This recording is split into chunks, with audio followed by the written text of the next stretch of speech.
What are you getting built in the town centre at the moment, or what have you got developments for new houses in Bolton?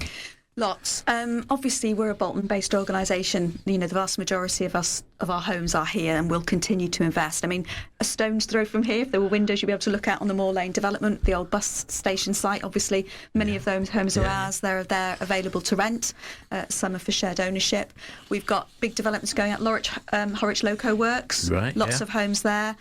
Some really big development over in Breakmet, very popular area for many of our customers, West Alton. But where there's an opportunity, Halliwell as well at the moment. So at any one time, we've probably got several sites of development going on in the borough.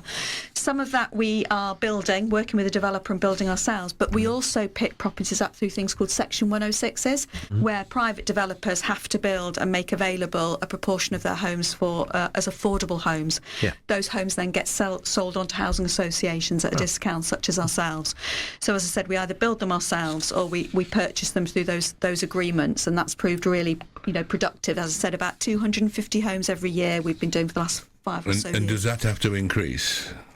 Yeah, there's huge pressure. The government have talked about, 1.5 million homes. Mayor Burnham has talked about 75,000 new homes just in the city region.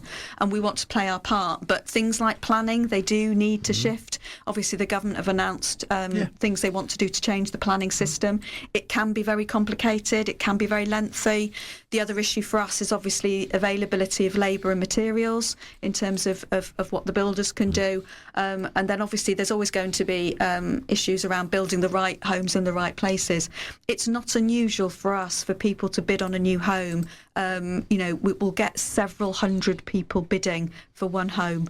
There's huge needs. So I love the ambitions of the government. I think it's absolutely the right thing to do, but there's a lot of work to do to make that happen and remove some of those barriers and blockages.